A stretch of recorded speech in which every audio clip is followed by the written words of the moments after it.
ห่งประเทศไทยจังหวัดแพร่ FM 91 เมกะเฮิรตซ์ให้ความรู้คู่ความสุข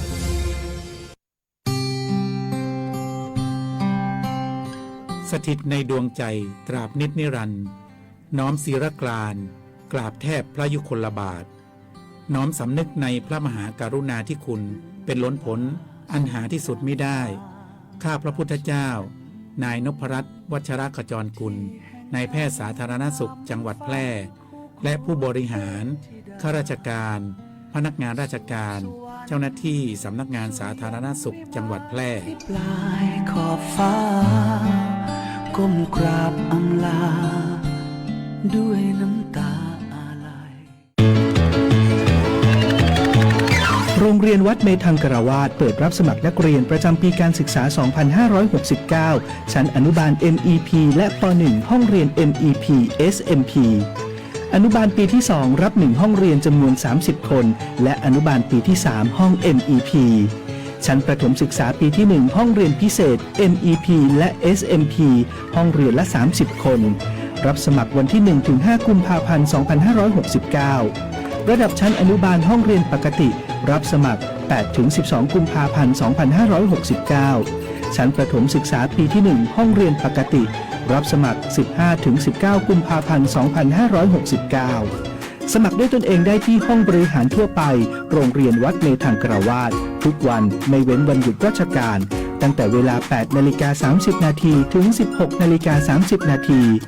โทรสอบถามได้ที่หมายเลขโทรศัพท์ 054-511-101 และ 064-461-5356 หรือเข้าไปดูที่เว็บไซต์ www.methang.ac.th หรือ Facebook งานประชาสัมพันธ์โรงเรียนวัดเมธังกรวาส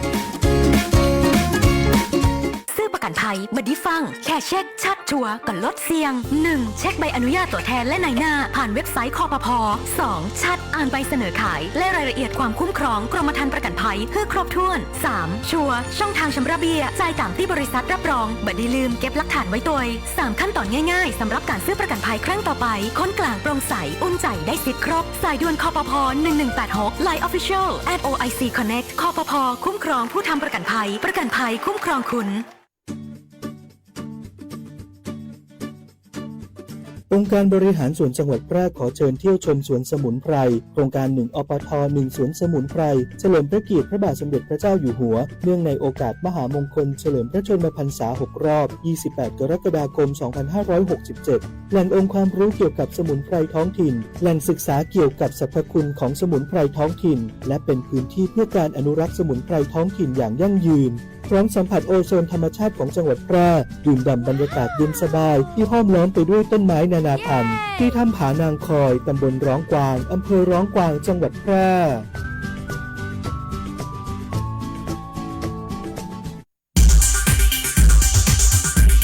อยากมีทะเบียนรถเลขสวยเสริมภาพลักษณ์เสริมความมั่นใจต้องไม่พลาดสำนักงานขนส่งจังหวัดแพร่ขอเชิญร่วมประมูลทะเบียนรถเลขสวยหมวดอักษรกอไก่นอนหนูกิจการก้าวหน้านำพารุ่งเรือง รายได้จากการประมูลนำเข้ากองทุนเพื่อความปลอดภัยในการใช้รถใช้ถนนสามารถลงทะเบียนได้แล้ววันนี้ผ่านเว็บไซต์ www.ทะเบียนรถ .com หรือที่สำนักงานขนส่งจังหวัดแพร่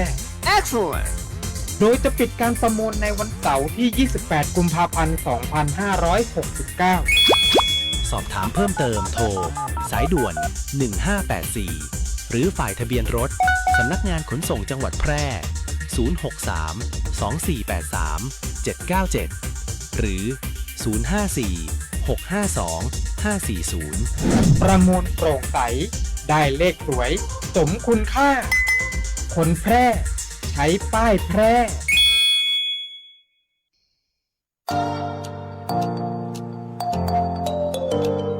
ถ้าคุณกำลังถามตัวเองว่าเรียนอะไรดีที่จบแล้วมีงานทำจริงเรียนอะไรที่ต่อยอดชีวิตได้ไกลกว่าห้องเรียนหยุดคิดไว้ตรงนี้เพราะคำตอบอยู่ที่วิทยาลัยอาชีวศึกษาแพร่ที่นี่เราไม่ได้สอนแค่ให้รู้แต่สอนให้ทำเป็นทำจริงและทำได้ในโลกอาชีพ เปิดรับสมัครนักศึกษาใหม่ปีการศึกษา 2569 สำหรับผู้จบม.3 ม.6 และปวช.3 ครบทุกสายที่ตลาดต้องการทั้งการบัญชีการตลาดการจัดการสำนักงานดิจิทัลการจัดการโลจิสติกส์และซัพพลายเส้นคหกรรมศาสตร์อาหารและโภชนาการแฟชั่นสิ่งทอดิจิทัลกราฟิกวิจิตรศิลป์การโรงแรมการท่องเที่ยวเทคโนโลยีธุรกิจดิจิทัลและเทคโนโลยีสารสนเทศเรียนได้ตั้งแต่ปวชปวสจนถึงระดับปริญญาตรีระบบปกติและทวิภาคีเรียนไปทำงานไปมีรายได้ระหว่างเรียนที่สำคัญเรามีสถานประกอบการชั้นนำรองรับการฝึกจริงและมีทุนการศึกษาอีกมากมายรอคุณอยู่อยากมีอาชีพอยากมีอนาคตที่จับต้องได้เริ่มต้นวันนี้ที่วิทยาลัยอาชีวศึกษาแพร่เตรียมชีวิตจริงให้พร้อมสู่โลกอาชีพเรียนจริงทำได้จริงมีงานรองรับเพราะความสำเร็จที่ยิ่งใหญ่เกิดขึ้นได้ที่วิทยาลัยอาชีวศึกษาแพร่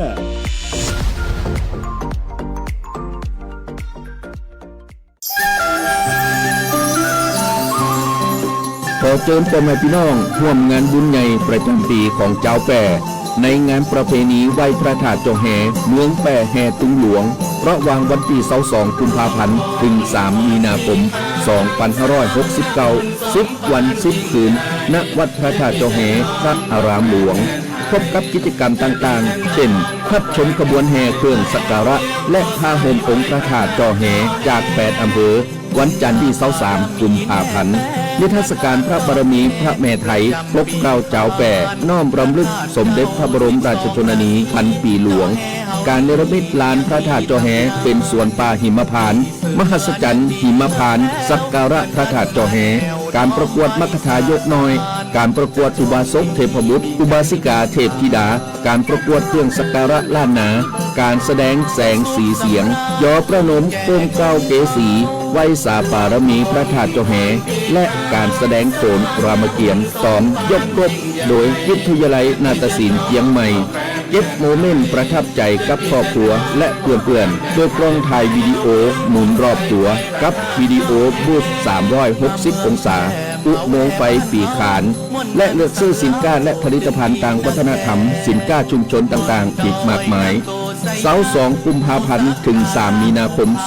2569 10 วัน 10 คืนงานประเพณีไหว้พระธาตุเจ้าแห่เมืองแป่แห่ตุงหลวง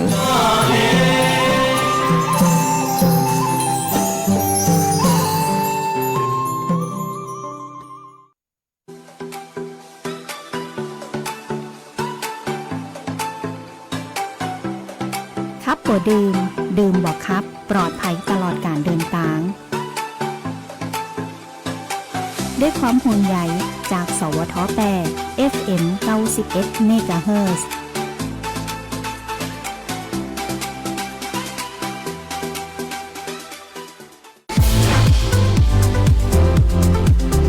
คุณกำลังฟังสถานีวิทยุกระจายเสียงแห่งประเทศไทยจังหวัดแพร่ FM 91 เมกะเฮิรตซ์ให้ความรู้คู่ความสุข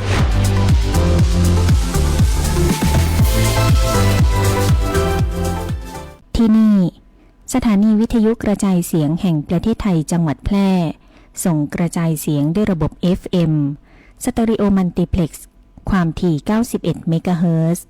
จากนี้ไปติดตามรับฟังรายการแพร่สารฝันพลังใจโดยเครือข่ายดีเจคนพิการ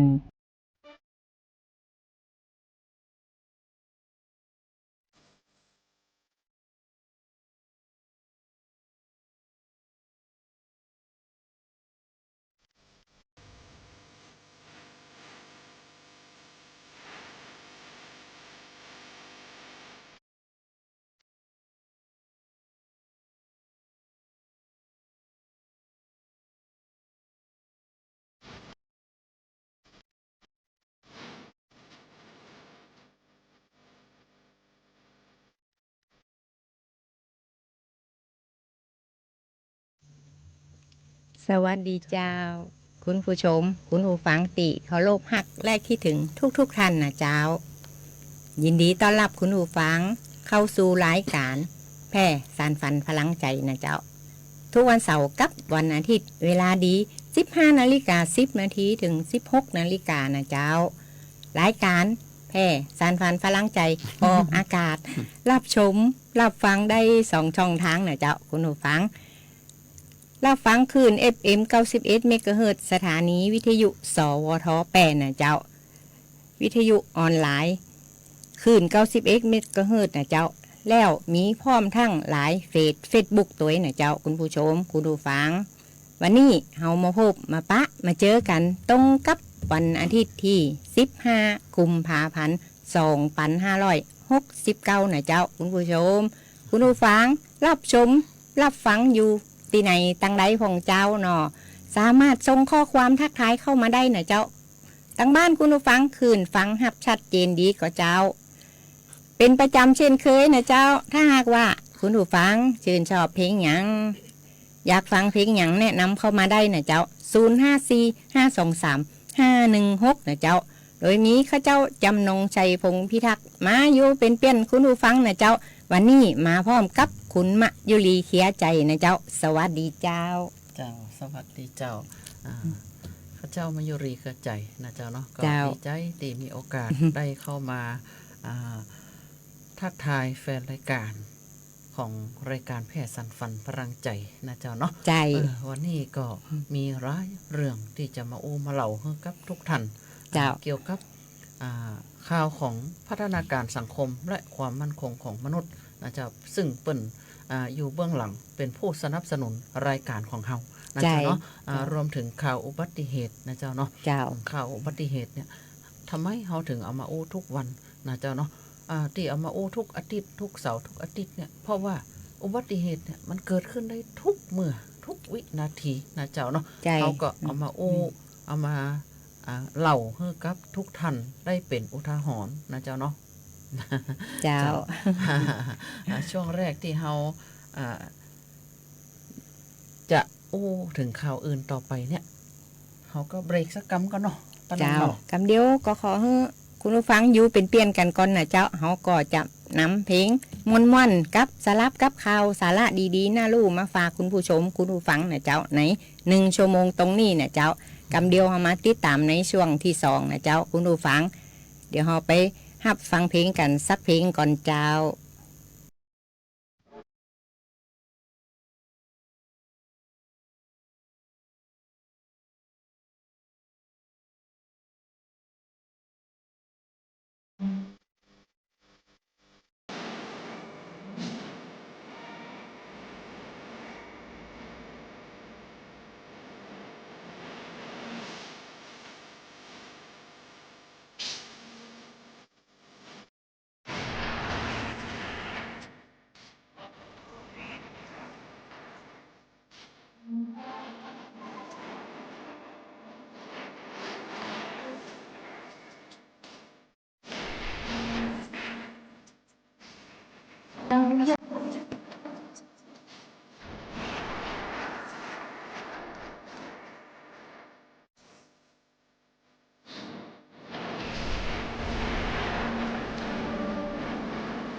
นาคารอาคารสงเคราะห์มีสลากชุดนาคราชฝาก 1,000 ลุ้น 2 ล้านลุ้น 50,000 ลุ้น 5,000 และเลขท้าย 2 ตัวเลขท้าย 2 ตัวรางวัลที่ 1 ก็ได้รางวัลซื้อสลากได้ตั้งแต่วันนี้จนกว่าจะเต็มกรอบวงเงินลงทุน 100,000 รับผลตอบแทน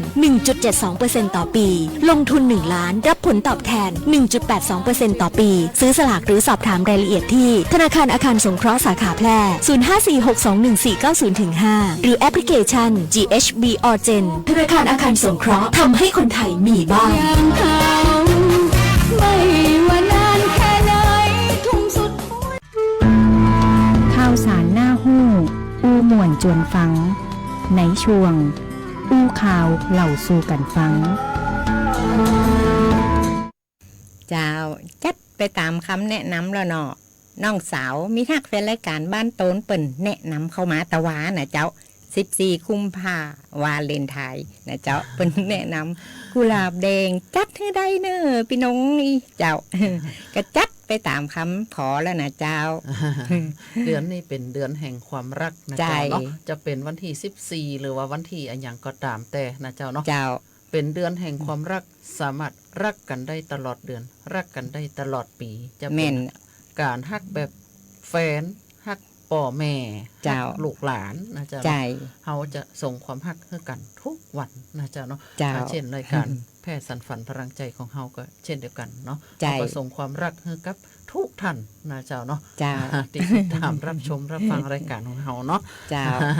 เขาก็มาถึงข่าวอุบัติเหตุนะเจ้าเนาะอุบัติเหตุนี่นะเอามาอู้กันทุกครั้งตีมานะเจ้าเนาะเพื่อย่ำเตือนนะเจ้านะย่ำเตือนทุกท่านนะเจ้าเนาะเฝ้าระวังป้องกันอุบัติเหตุที่มันจะเกิดขึ้นกับตัวเองแล้วก็คนรอบข้างนะอย่างเช่นถ้าเขาจะขับรถเนี่ยเขาก็ต้องเช็คดูว่ารถของเขาเนี่ยมันเป็นจะใดนะความพร้อมมันมีหรือไม่นะท่านก็ต้องดูว่าเนี่ยเขาจะเดินทางไกลแล้วเขาก็ต้องดูหม้อน้ำเนาะดูน้ำมันเครื่องแล้วก็ดูเบรกนะแล้วตีสิ่งสำคัญทุกอย่างในตัวรถเนี่ยสำคัญหมดจะเป็นไฟเลี้ยวไฟเบรกกระจกมองหน้าหลังนะเจ้าเนาะมันเป็นสิ่งที่สำคัญมากนะเจ้าเนาะบางครั้งบางทีเนี่ยหลายท่านหลายคนก็ฉลาดใจการขึ้นไปขับรถข้างหนึ่งเนี่ยอย่างของเจ้าเนี่ยเจ้ายกตัวอย่างของเจ้าเนาะขับรถกลางวันแต่ไม่ได้ขับกลางคืนนะขับกลางวันทุกวันแต่ว่าบ่ฮู้เลยว่าช่วงที่ไฟใต้ยังมีไฟใต้ที่ว่าเป็นไฟของห้องไฟอย่างน่ะไฟเบรกไฟถอยไฟอย่างน่ะมันบ่ออกเนาะมีอยู่วันหนึ่งที่เจ้าไปเป็นคณะกรรมการกปนเนี่ยผลปรากฏว่าโอ้โหขับรถมากลางคืนเสี่ยงอันตรายมากเลยเพราะว่าตาข้างที่เขานั่งขับเนี่ยคือข้างขวาเนี่ยมันบ่ออกไปข้างหนึ่งนะเจ้าเนาะแต่ไฟเลี้ยวนี่มันออกอยู่นะเจ้าเนาะพ่อเขาบ่ลำครับเมื่อคืนเนาะเพราะฉะนั้นท่านจะขึ้นขับรถแต่ละครั้งเนี่ยท่านต้องเช็คต้องตรวจนะเจ้าเนาะยางล้มรถก็สำคัญนะเจ้าเนาะที่แน่ๆเนี่ยขับรถด้วยความระมัดระวังคนข้ามถนนตัวนะเจ้าเนาะบางครั้งบางทีเนี่ยถึง4 แยกไฟแดงเนี่ยบางครั้งเนี่ยมันก็เขาห้องว่ามันเป็น4 แยกวัดใจเนาะพอไฟแดงเขาออกปุ๊บเนี่ยเขาก็ต้องชะลอตั้งแต่ไฟเหลืองอัมพันธ์นะเจ้าเนาะไฟเหลืองอัมพันธ์เนี่ยเขาต้องชะลอเราต้องจอดแล้วนะแต่บางคนเนี่ยไฟเหลืองอัมพันธ์ออกกระพริบเนี่ยยังบ่จอดเตือนะเจ้าเนาะไฟของเปิ้นตั้งเขียวมาปุ๊บเนี่ยปุ่งไปแหมเหมอนะปุ่งไปนะเจ้าเนาะเนี่ยมันจะประสบอุบัติเหตุได้ง่ายๆนะเจ้าก็จะมาโอ้ถึงเรื่องเกี่ยวกับคนที่ว่าจะข้ามถนนก็เช่นเดียวกันนะเจ้าเขาก็ต้องระมัดระวังนะพอซ้ายพอขวาก่อนว่ามันปลอดภัยหรือไม่นะโดยเฉพาะคนพิการอย่างเขาเนี่ยข้ามถนนยากมากเลยนะเจ้าเนาะบางครั้งบางทีเนี่ยเขาจะข้ามถนนเนี่ยรถมันบอกค่อยชะลอนะเจ้าเนาะเนี่ยก็คือเขาต้องไปข้ามทางมาลายหรือว่าสะพานลอยเนี่ยมันก็ข้ามยากลำบากโดยเฉพาะคนพิการอย่างเขาเนี่ยมันขึ้นยากนะเจ้าเนาะมันชันนะเจ้าเนาะแล้วอุบัติเหตุมันจะเกิดขึ้นน่ะมันจะมีแหมอย่างหนึ่งก็คือวันเนี้ยเนาะจากประสบการณ์จริงพอดีละออนเนี่ยท่านเล่นไกลถนนนะเจ้าเนาะเล่นสเก็ตบอร์ดของห้องสเก็ตบอร์ดเนาะถ้าพิษก็ขอสุมาด้วยนะท่านไปเล่นเนี่ยท่านไปเล่นใกล้ถนนเนาะบางครั้งบางทีเนี่ยคนสูงอายุเนี่ยขับรถเข้ามาเขาจะตกใจนะเจ้าเนาะคือท่านน่ะ ถลายลื่นไปปุ๊บเนี่ยท่านกระโดดออกข้ามหัวมาเนี่ยเจ้าเนาะบางข้างหัวมันบ่สูงเนาะเขาห้องว่าขอบหัวเนี่ยมันหมอกฝ่ามือเนาะเราอ่อนมันชอบเนาะชอบถลายมานะห้องเจ้าโลออกมาไอ้น่ะเนาะถ้าเป็นภาษากลางนี่ว่าพุ่งออกมาโดยกระทันหันนะคือคนขับรถเนี่ยมันจะปุ่งไปจนได้ง่ายๆนะเจ้าเนาะเพราะฉะนั้นท่านต้องเตือนลูกหลานของท่านนะของเจ้บอดี้เอามาเล่นใกล้ถนนจนเกินไปนะท่านต้องปลาลูกปลาหลานไปเล่นติดเป็นจัดให้เล่นในบริเวณกว้างๆนะเจ้าเนาะบางครั้งบางทีเนี่ยปุ่งออกมาเนี่ยเนาะรถเขาบตันหูตันหันเนี่ยจนเอาได้ง่ายๆนะเกิดอุบัติเหตุได้ง่ายๆนะเจ้าใจแล้วเนาะนะเขาถึงบอกว่าอุบัติเหตุเกิดขึ้นได้ทุกเมื่อเกิดขึ้นได้ทุกวินาทีถ้าท่านประมาทนะเจ้าแม่นแล้วเนาะของป้าน้องมีอย่างของนี่เจ้าเนี่ยเจ้าก่อนอื่นเขาก็จะนำข่าวสารของผู้สนับสนุนรายการแพร่สารฝันพลังใจพอหมอแป้นี่นะเจ้าจากกองทุนพัฒนาส่งเสริมคุณภาพชีวิตคนพิการหรือศูนย์บริการคนพิการจังหวัดแป้นี่เนี่ยเจ้าที่เปิ่นได้ไปทำภารกิจปฏิบัติงานกันมาตลอดนะเจ้าเนาะเอา2 คนก็จะขออนุญาตยิบยกมาสัก2-3อย่างนี่นะเจ้าคุณผู้ฟังเจ้าพอหมอแป้ลงพื้นที่เยี่ยมบ้านสอบข้อเท็จจริงเพื่อพิจารณาความช่วยเหลือผู้ประสบปัญหาทางสังคมในพื้นที่อำเภอสูงเม่นจังหวัดแปร่วันที่13 กุมภาพันธ์2569นางอรนุชชัยชาญพัฒนาสังคมและความมั่นคงของมนุษย์จังหวัดแปร่มอบหมายให้นางสาวพัชราพรโพธานักสังคมสงเคราะห์ชำนาญการและนายสุรพงศ์กรกันพนักงานขับรถยนต์ลงพื้นที่เยี่ยมบ้านสอบข้อเท็จจริงเพื่อพิจารณาความช่วยเหลือผู้ประสบปัญหาทางสังคมในพื้นที่อำเภอสูงเม่นจังหวัดแปร่จำนวน11หลายเพื่อนำข้อมูลเข้าพิจารณาในที่ประชุมคณะกรรมการพิจารณาความช่วยเหลือต่อไปตามระเบียบกระทรวงพม.นะเจ้าคุณผู้ฟังคุณมายุรีเจ้าเนี่ยพัฒนาการสังคมและความมั่นคงของมนุษย์เนี่ยเปิ่นบ่ได้ละทิ้งไข่ไว้ข้างหลังนะเจ้าประเดี๋ยวนี้เปิ่นคือเปิ่นย้ายออกไปเนาะย้ายออกไปตีหลังวัดตีการอำเภอเมืองแปร่เนาะเปิดเบอร์โทรเปิ่นก็เลยเปลี่ยนใหม่เนาะ0545200013นะเจ้าถ้าหากว่าไข่จะไปติดต่ออย่างก็โทรไปก่อนก็ได้นะเจ้าเนาะเพราะว่าเปิ่นย้ายออกไปตั้งตีใหม่นะเจ้าเนาะบ่ได้อยู่ตีสารกลางจังหวัดแปร่แล้วเนาะย้ายไปใกล้ๆกันเท่านั้นบ่ไกลกันตะฮึนะเจ้าเนาะไปทางปุ่นมันก็สะดวกสบายดีเนี่ยเจ้ามีตีไว้รถอะไรอย่างสะดวกไปง่ายเจ้าเนาะเจ้าก็ท่านก็โทรไปก่อนแล้วก็อยู่ที่หลังที่ว่าการอำเภอเมืองแปร่แต่ท่านเนาะใจละเจ้าจดเบอร์โทรไว้ก็ได้นะเจ้าคุณผู้ฟังเนาะป้านงทวนหำข้างนะเจ้าเบอร์โทรของศูนย์บริการคนพิการจังหวัดแปร่0545152013นะเจ้าคุณผู้ฟังเนาะเจ้าก็ข่าวของพัฒนาการสังคมและความมั่นคงของมนุษย์จังหวัดแปร่ของเฮาเปิ้นก็ร่วมเป็นเกียรติในพิธีมอบสิ่งของพระราชทาน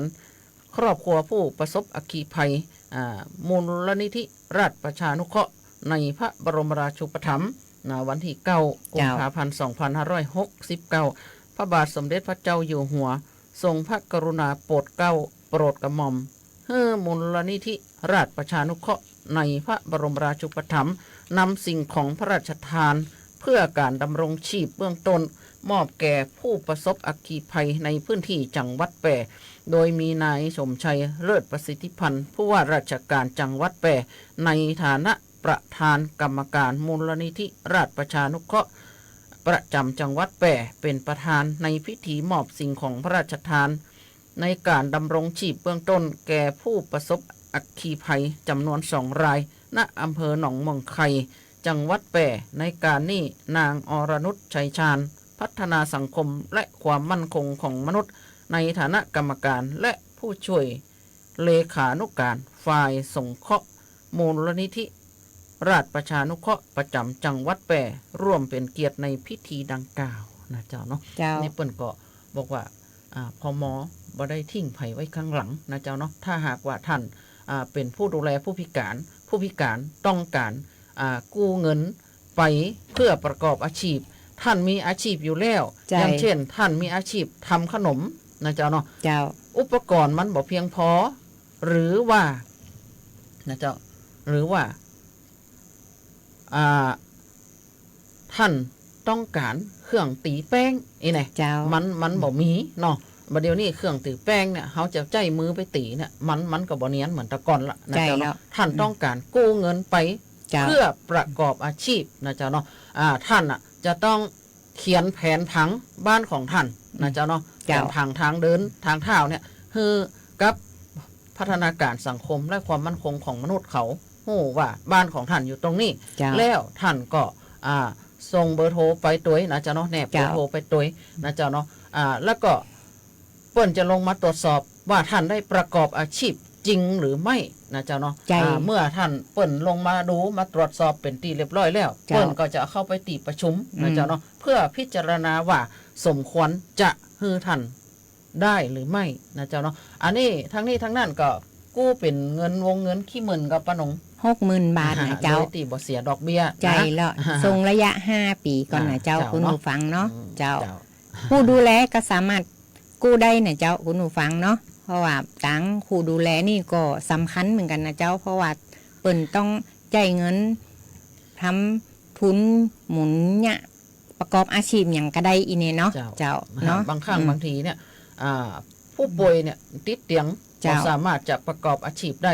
ผู้ดูแลเนี่ยก็บ่สามารถที่จะไปทำงานนอกบ้านได้นะเปิ้นก็ทำงานในบ้านเท่านั้นนะแล้วก็บ่มีเงินทุนเจ้าเนาะเมื่อเปิ้นมีอาชีพอยู่แล้วเนี่ยเปิ้นก็สามารถไปกู้มาประกอบอาชีพ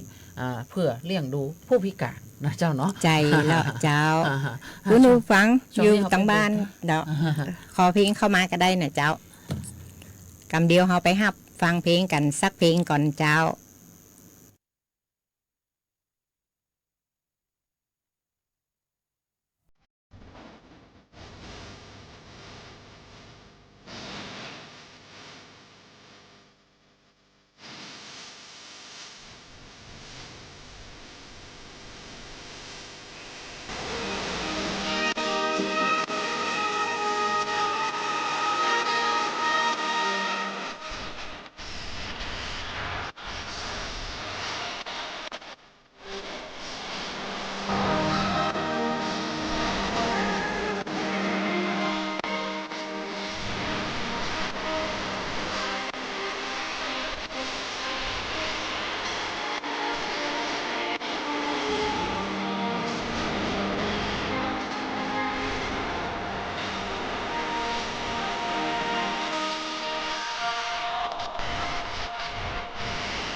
รัฐบาลไทยประกาศสงครามสแกมเมอร์รัฐบาลจึงได้ประกาศสงครามกับสแกมเมอร์ในฐานะที่สแกมเมอร์เป็นวาระแห่งชาติและในวันนี้ผมก็ได้ใช้โอกาสนี้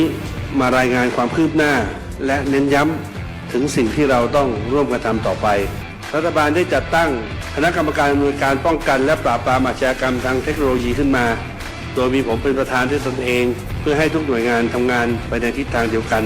เราได้มีการลงนามบันทึกความเข้าใจระหว่าง 15 หน่วยงานหลักทั้งภาครัฐและภาคเอกชนตลอดจนสถาบันการเงินเพื่ออุดช่องโหว่ทางการเงินและตัดเส้นทางเงินของกระบวนการอาชญากรรมเหล่านี้ให้สิ้นซากรวมพลังคนไทยต้านภัยสแปมเมอร์นายอนุทิน ชาญวีรกูลนายกรัฐมนตรี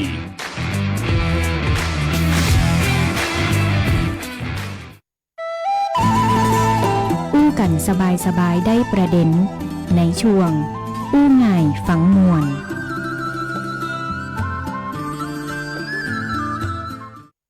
เจ้ากับเข้ามาสู่ช่วงอู้ง่ายฟังม่วนนะเจ้าเนาะจบไปแล้ว1ผลงานเพลงยอมตายที่ตาพญาเจ้าเนาะจากผู้ฟังบ้านไม่ลายเปิ่นโทรขอมีแฟนรายการประจำเฮาเนาะเจ้าจัดนักจัดหลายนะเจ้าเนาะเจ้าจากข่าวพัฒนาการสังคมและความมั่นคงของมนุษย์เฮาก็จะมาอู้ถึงข่าวเรื่องของรัฐบาลเนี่ยก็สักหน่อยเนาะ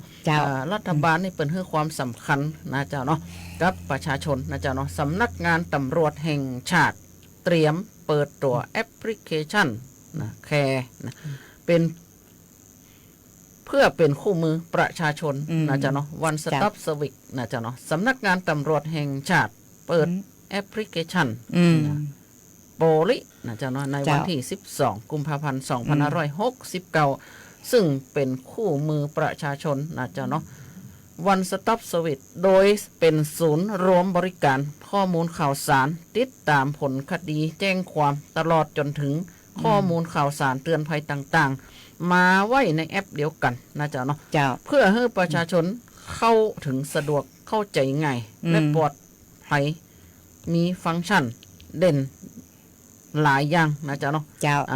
ค้นหาสถานีตำรวจตรวจสอบข้อมูลคดีและใบสั่งตรวจสอบว่าเป็นตำรวจจริงหรือไม่เนี่ยเพื่อป้องกันมิจฉาชีพกฎหมายต้องรู้คู่มือการขออนุญาตต่างๆนะเจ้าเนาะและช่องทางร้องเรียน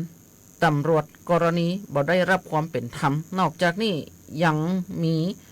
ฟังก์ชันสำคัญในการช่วยป้องกันภัยอาชญากรรมทางออนไลน์มีเมนูแจ้งติดต่ออายัดบัญชีธนาคารด้วยตนเองนะเจ้าเนาะอันนี้ก็เป็นสิ่งที่ดีๆนะเจ้าเนาะที่ตั้งตำรวจแล้วก็ทางรัฐบาลเปิ่นให้ความสำคัญนะเจ้าเนาะใจแล้วเนาะอันนี้ก็มาเล่าสู่กันฟังนะเจ้าเนาะปนมไม่อย่างห้องนี่เจ้าหน่อยเจ้าขอบคุณคุณมัญยุรีเนี่ยเจ้าคุณหนูฟังเนาะวันเลือกตั้งก็ผ่านไปแล้ววันวาเลนไทน์ก็ผ่านไปมันมาตะวันนี่เนี่ยเจ้าคุณหนูฟังเนาะเจ้าเพราะว่าช่วงนี้ยังอยู่ในช่วงวันวาเลนไทน์ช่วงวันแห่งความฮักนะเจ้าปีนี้ก็มาตรงกับวันเสาร์ที่14กุมภาพันธ์นะเจ้าตั้งรัฐบาลตั้งตำรวจแห่งชาติเปิ้นก็มาเตือนประชาชนในช่วงนี้นะเจ้ามิจฉาชีพมันสวมรอยนะเจ้าใจ AI สร้างโปรไฟล์ปลอมนะเจ้ามันหลอกฮื้อฮักหลอกฮื้อหลงมันลวงฮื้อโอนนะเจ้าสวมรอยโดยเฉพาะวัยรุ่นเด็กเยาวชนนี่นะเจ้าก็ขอให้เพิ่มความระมัดระวังนะเจ้าย่ำเตือนผู้ปกครองให้ดูแลบุตรหลานอย่างใกล้ชิดนะเจ้าเพื่อป้องกันกลลวงจากมิจฉาชีพนะเจ้าในช่วงระยะนี้กันไว้ตัวนะเจ้าคุณผู้ฟังเนาะเจ้าแล้ววันนี้ก็ตรงวันที่15วันพุธก็จะเป็นวันที่16ใกล้วันตรุษจีนมาแล้วเนาะคุณมายุรีเนาะเจ้าเทศกาลช่วงตรุษจีนนี่ก็จะมีการจุดเทียนเผากระดาษกันแล้วนะเจ้าคุณผู้ฟังเนาะเพราะว่าวันนี้วันที่15กุมภาพันธ์เริ่มแล้วนะเจ้าวันนี้วันที่15กุมภาพันธ์2569ท่านผู้ว่าแปรนายสมชายเลิศประสิทธิพันธ์ผู้ว่าราชการจังหวัดแปรขอความร่วมมือประชาชนทุกภาคส่วน ปฏิบัติตามมาตรการควบคุมไฟป่าและหมอกควันอย่างเคร่งครัดนะเจ้าโดยเฉพาะในช่วงควบคุมเข้มข้นตั้งแต่วันที่15กุมภาพันธ์วันนี้นะเจ้าถึง30เมษายน2569ห้ามเผาในที่โล่งทุกกรณีเพื่อป้องกันการเกิดไฟป่าและลดปัญหาฝุ่นละออง PM 2.5 ทั้งนี้จังหวัดแพร่ได้บูรณาการหน่วยงานที่เกี่ยวข้องลงพื้นที่เฝ้าระวังและบังคับใช้กฎหมายอย่างจริงจังพร้อมขอความร่วมมือประชาชนช่วยกันเป็นหูเป็นตาแจ้งเบาะแสและลักลอบเผาเพื่อร่วมกันลดปัญหาหมอกควันและป้องกันทรัพยากรธรรมชาติของจังหวัดแพร่นะเจ้าคุณผู้ฟังคุณมายุรีเจ้า เมื่อวันที่11กุมภาพันธ์2569นายสมชัยเลิศประสิทธิพันธ์ผู้ว่าราชการจังหวัดแพร่เป็นประธานเปิดกิจกรรมรณรงค์และแก้ไขปัญหาไฟป่าและหมอกควันเชิงปฏิบัติการในพื้นที่จังหวัดแพร่ประจำปีงบประมาณ2569โดยมีนางสาวทิติมาสุภาพันธ์นายกเหล่ากาชาดจังหวัดแพร่หัวหน้าราชการผู้บริหารองค์กรปกครองส่วนท้องถิ่นผู้นำชุมชนประธานชุมชนจิตอาสาและเครือข่ายด้านทรัพยากรธรรมชาติและสิ่งแวดล้อมเข้าร่วมนะจ๊ะเนาะโดยสำนักงานทรัพยากรธรรมชาติและสิ่งแวดล้อมจังหวัดแพร่ร่วมกับหน่วยงานในสังกัดนะเจ้าของกระทรวงทรัพยากรธรรมชาติสิ่งแวดล้อมจัดขึ้นเพื่อรณรงค์ประชาสัมพันธ์และสร้างความรับรู้แก่ประชาชนเกี่ยวกับการป้องกันและแก้ไขปัญหาไฟป่าหมอกควันและการเผาตีโล่งติปะนงโอตะกีนะจ๊ะเสริมสร้างความตระหนักถึงผลกระทบด้านมลพิษทางอากาศในการนี้นางอรนุชชัยชาญพัฒนาสังคมและความมั่นคงของมนุษย์จังหวัดแพร่พร้อมโดยทีมงานพม.ใกล้คนจังหวัดแพร่เข้าร่วมกิจกรรมณวัดพระธาตุดอยเล็งตำบลจ่อแฮอำเภอเมืองจังหวัดแพร่ภายในกิจกรรมได้ร่วมกันจัดทำแนวกันไฟโดยรอบวัดพระธาตุดอยเล็งเพื่อป้องกันการลุกลามของไฟป่าซึ่งอาจจะก่อให้เกิดความเสียหายต่อสถานที่สำคัญของจังหวัดแพร่เจ้าเนาะการทำแนวกันไฟนี่นะเจ้าเนาะตามที่เจ้าเคยไปอบรมมาเนาะอันนี้เจ้าไปอบรมตีเจียงไฮ้นะเจ้าเนาะอำเภอพานของแม่กำนันปานีราชคมเนี่ยเปิ่นทำแต่เลยนะเปิ่นลงโทษนะเปิ่นใจกดนะใจกดหมู่บ้านของเปิ่นเนี่ยอย่างเช่นถ้าใครอยากเข้าป่าเนี่ยเปิ่นวางกฎวางระเบียบเลยว่าให้เข้าป่าตั้งแต่วันที่1ถึงวันที่6 มกราต่ออันนอกนั่นคุณต้องมาปลดอาวุธโดยความสมัครใจนะจ๊ะหลายท่านหลายคนในตำบลของเปิ่นเปิ่นก็เอาเป็นปืนพ่องเป็นมีดผ้าอย่างพ่องเนี่ยที่เปิ่นอาวุธที่ไออุปกรณ์ที่จะเข้าป่าเนี่ยเปิ่นก็ไปแขวนไว้หน้าบ้านแม่กำนันปานีราชคมนะเจ้าเนาะแล้วเปิ่นว่าหมาไอ้เนาะหมาไขตีล่าแลนเก่งน่ะนะไปเอาซัดปลามากินเนี่ยนะโอ้เปิ่นว่ามันต้องสอบถามมันตึงหู้เนาะวันนี้แกงแลนบ้านนี่น่ะนะมันแบ่งกันไป10 บ้านปุ่นเปิ่นว่านะเปิ่นก็เอาเจ้าของหมาเนี่ยไปทำแนวกันไฟนะแนวกันไฟเนี่ยความกว้างเนี่ยเปิ่นบอกว่าความกว้างเนี่ย2 เมตรนะแล้วความยาวเนี่ย3 เมตรเจ้าของหมาต้องไปทำแนวกันไฟนะเจ้าเนาะแม่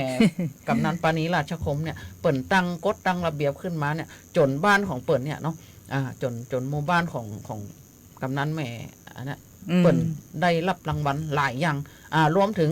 การเป็นอยู่ในสังคมในหมู่บ้านของเปิ่นเนี่ยเปิ่นได้ขายแผวคาร์บอนเครดิตนะปีหนึ่งเนี่ยการบินไทยของเขาเนี่ยไปบินผ่านน่านบ้านเปิ่นเนี่ยเปิ่นก็เลยเก็บกาบินเนี่ยปีละเป็น200,000ปุ๊บเปิ่นเอามาพัฒนาในหมู่บ้านเปิ่นสมัยก่อนเนี่ยเปิ่นบอกว่าผืนป่าของเปิ่นเนี่ยโดนกลุ่มแก่งที่ว่าฮับซื้อผืนป่าเนี่ยเนาะเปิ่นทวงคืนมาได้อยู่400 กว่าไร่นะเจ้าเนาะพอ400 กว่าไร่ปุ๊บเนี่ยประเดี๋ยวนี้เปิ่นเอามาพัฒนามาอย่างสปะสามารถปลูกข้าวปลูกของกินได้ตลอดปีนะเจ้าเนาะฤดูไหนก็ได้กินอันนั้นอันนี้คือ เจ้าเอามาอู้ให้ฟังว่าเป็นตัวอย่างให้ทุกท่านได้รับฟังกันนะเจ้าเนาะการที่เฮาอนุรักษ์ทรัพยากรธรรมชาติสิ่งแวดล้อมเนี่ยมันดีจะใดนะเจ้าเนาะเจ้า แล้วในช่วงระยะนี้นะเจ้าคุณผู้ฟังอากาศกำลังเปลี่ยนแปลงจะเป็นฤดูร้อนนะเจ้าเพราะว่าตอนมาเจ้านี่มันจะเย็นๆน้อยหน่อเนาะเจ้าพอบ่ายมาก็ร้อนนะเจ้าคุณผู้ฟังเนาะก็ขอให้พ่อแม่พี่น้องคุณผู้ฟังรักษาดูแลสุขภาพนะเจ้าคุณผู้ฟัง อยู่ตั้งบ้านเป็นจะได้พองสามารถส่งข้อความทักทายเข้ามาได้นะเจ้าคุณผู้ฟังเนาะเจ้ากำเดียวเฮาไปรับฟังเพลงกันแหมสักเพลงก่อนเนาะ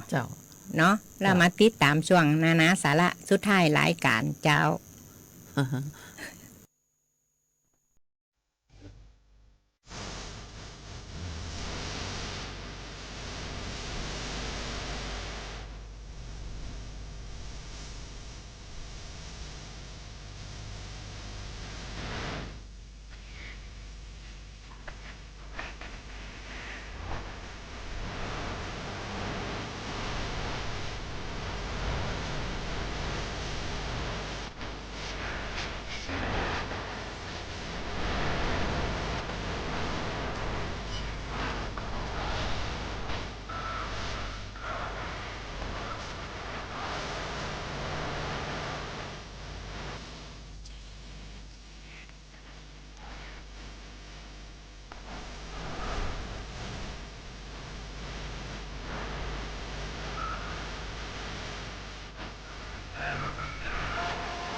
จากการวางรากฐานของเจ้าหลวงพิริยะเทพวงศ์เมืองแปเหาจึงรุ่งเรืองจนถึงกวนนี้ร่วมรำลึกคุณูปการเจ้าหลวงเมืองแปองค์สุดท้ายในงานน้อมรำลึกเจ้าหลวงพิริยะเทพวงศ์วันอังคารที่17 กุมภาพันธ์ 2569 ณ พิพิธภัณฑ์เมืองแปคุ้มเจ้าหลวงภาคเจ้าเวลา 8 โมงพิธีบวงสรวงและพิธีทักษิณานุปทานถวายเจ้าหลวงพิริยะเทพวงศ์ภาคค่ำเวลา 5 โมงแลงเป็นต้นไป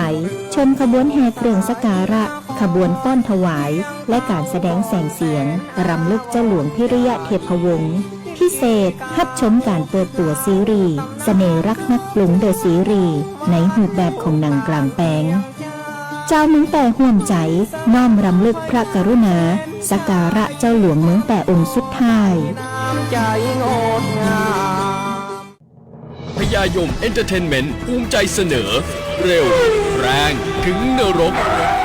เร็วเกินกว่าที่กฎหมายกำหนดแรงแสงแม้ในที่คับขันมันกันจนถึงนรกเร็วแรงถึงนรกไม่ฉายในโรงภาพยนตร์แต่สัมผัสประสบการณ์จริงได้แล้ววันนี้ทุกถนนทุกที่ถ้าคุณประมาทแบ่งกันปั่นความหู้ในช่วงนานาสาระเจ้าคุณผู้ฟังสายกูกับทะเลดีเจกูกับโฆษณาเหี่ยน้อยเนาะเจ้า จัดไปตามคำแนะนำแล้วนะเจ้ามีนักแฟนรายการประจำของเขาป้าอำพันธ์วังบัวบานนะเจ้า ขอบพระคุณจัดนักจัดลายนะเจ้าป้าอำพันธ์รายการแพร่สันพันพลังใจขอบพระคุณผู้อำนวยการสถานีวิทยุสวท8ท่านผอ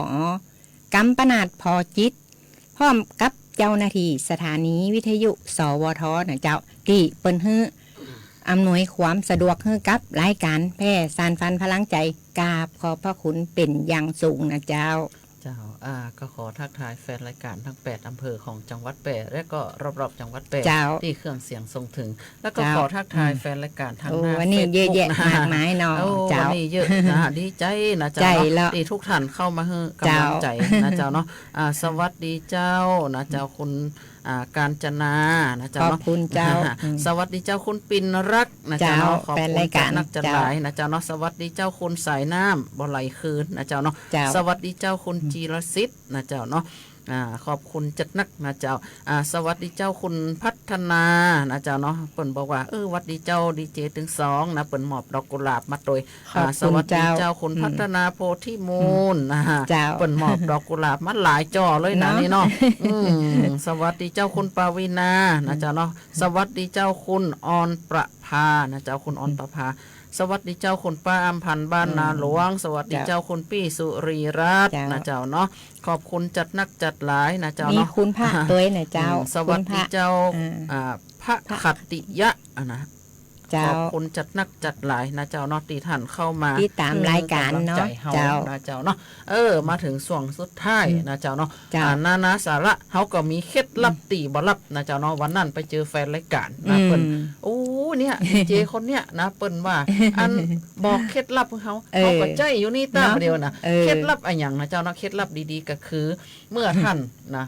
กินมะนุนนะเจ้าเนาะปอกมะนุนเนี่ยปอกมะนุนมาแกงกับมะนุนซุกกันเนี่ยยางมันจะติดมือนะเจ้าเนาะแล้วก็เป็นการที่ว่าออกยากนะเจ้าเนาะท่านก็ใจถุงแซ่บๆนะใจถุงแซ่บๆนะจำถุงแซ่บๆมาท่านก็เอามาจำติยางมันนะอันนี้ยางมันจะลุดออกโดยปริยายปฏิดนะเบาเหนียวเนื้อนะถ้ามันติดมีดที่เขาพาโดยเนี่ยจะไรท่านก็ดังไฟเนาะมาเดี๋ยวมันสมัยแก๊สเนาะสตาร์ทแก๊สแล้วก็เอามีดที่มันมียางมะนุนเนี่ยนะเอาไปเผาไผ่นะเผาสักกำหนึ่งนะ